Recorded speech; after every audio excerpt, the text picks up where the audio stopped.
So 2 weeks ago, if you'd asked me which one I'd buy, I would have said the Z Fold 8 Ultra without even thinking about it. But after spending the last couple of days using both the Galaxy Z Fold 8 and the Ultra, my opinion completely changed. I pre-ordered both of these phones and Samsung actually delivered them much earlier than I expected, which gave me enough time to notice the differences you simply can't see on a spec sheet. So instead of reading out the specs you already know, I want to talk about what these phones are actually like to live with every day. Which compromises matter, which ones don't, and is the Ultra really worth spending the extra money? Let's get into it. What's up guys, Sal here. So before we begin, a quick heads up. If you're still planning to pre-order either of these phones, you can save an additional $100 by using this code. Just make sure you can check out using PayPal to activate the offer. The purchase links are down in the description. Alright, let's start with the media consumption because this is where almost everyone says the Fold 8 wins. And overall I agree, but not in every situation.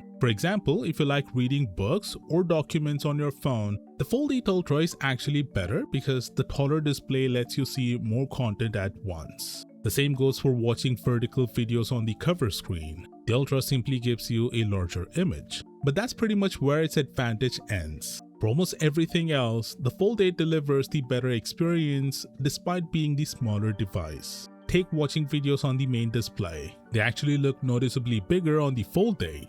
Now, a lot of comparisons only show the Ultra in portrait orientation because that's where the display looks dramatically larger. But that's not how most people watch the videos. The moment you rotate the Ultra in landscape, that advantage almost disappears. Yet despite that, the Fold 8 still gives you a slightly bigger video while carrying around a much smaller device. Even better, the punch hole camera stays outside the viewing area, so nothing gets in the way of your content. Even vertical videos on the main display end up looking just a little bigger.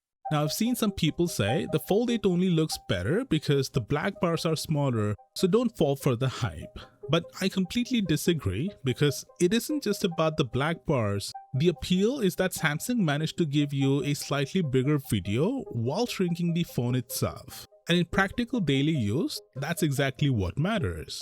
You get almost the same immersive viewing experience in a phone that's easier to hold, lighter in your pocket, more comfortable during long sessions, and simply more enjoyable to use throughout the day.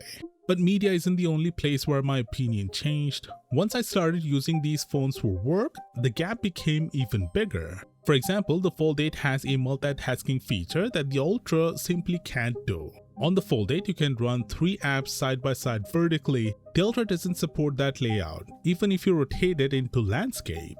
Sure, it can still open 3 apps on the Ultra, but not in this vertical arrangement. Now honestly, I don't think most people are gonna use 3 apps at once very often. Most people will probably use 2 apps side by side. Even then, I actually prefer the Fold 8 because the layout just feels more natural on the wider display. Now let's talk about the speakers. In terms of sound quality, they're basically identical. I really couldn't hear any meaningful difference. The only thing I noticed is the speaker placement. When the Fold 8 is open, both speakers end up on the left side, so the audio can feel slightly left heavy. On the Ultra, especially in landscape mode, you get a much more balanced stereo effect because the speakers are positioned on the opposite sides.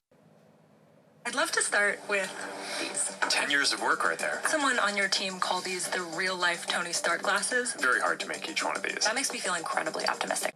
I'd love to start with these. 10 years of work right there. Someone on your team called these the real-life Tony Stark glasses. Very hard to make each one of these. That makes me feel incredibly optimistic. Is this a big deal? Honestly, not really. You only notice it if you're actively paying attention. And at the end of the day, these are still smartphone speakers. You're not getting massive stereo separation anyway, so I wouldn't let this influence your buying decision.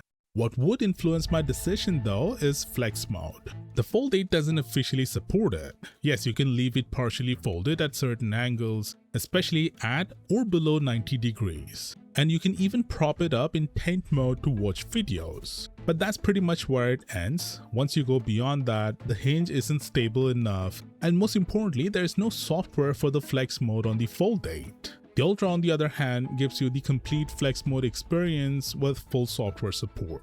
Now, both of these phones also have anti-reflective displays, which is great, but unlike the S Ultra series, the anti-reflective technology isn't built into the display itself. Instead, it's applied to the protective layer sitting on top of the screens. You can actually see that when the light hits it at certain angles. So if you remove that protective layer, the anti-reflective coating goes with it. Also, if you're wondering, neither cover displays gets the anti-reflective treatment. Now, the Z Fold 8 is technically a little thicker than the Ultra, and even though it's less than a millimeter, you can kind of feel that the Ultra is thinner. But what I noticed more was the weight. On paper, it's only a 14-gram difference, but in your hand, it feels like more than that.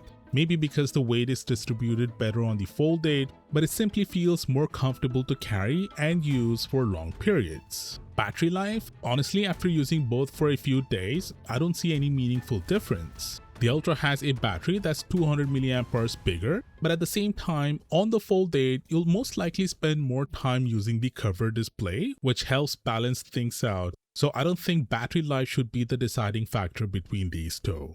The cameras absolutely should be. This is by far the biggest compromise you're making with the Fold 8. There's no dedicated telephoto camera, and the main camera is 50 megapixels instead of 200. Now, don't get me wrong, the cameras aren't bad at all. The main sensor is the same one Samsung uses on the S26. But then again, when you're paying around $1,900 for a phone, it's hard to ignore what you're giving up. And every time I switch back to the Ultra's cameras, I remembered exactly why Samsung charges more for it. The Ultra clearly has the better camera system. So with all of that being said, here's what changed my opinion. 2 weeks ago, I thought the Ultra would easily become my main phone because on paper, it's the more complete device. But after actually living with both, I realized something. There isn't a wrong choice here. The Ultra is still the more complete flagship. You get the better cameras, flex mode, and a few other advantages that absolutely matter depending on how you use your phone. But what surprised me was how often I found myself reaching for the Fold 8 instead. If cameras are one of the main reasons you buy a flagship phone, I still think the Fold 8 Ultra is the one to get. But if you can compromise on camera quality for a better media experience, multitasking, portability, and having a foldable that's simply more enjoyable to use every day, then I personally prefer the Fold 8. And that's exactly why it's gonna become my primary phone. Not because it's $200 cheaper, not because it's more popular, but because every time I pick it up, I simply enjoy using it more. Again, if you're planning to pre-order either of these phones, don't forget you can save an additional $100 by using my purchase links along with this code. Just make sure you pay using PayPal to activate the offer. Anyway, Samsung is officially bringing back the Z Trifold 2 next year, and I've got all the details in this video right here, and I'll see you there.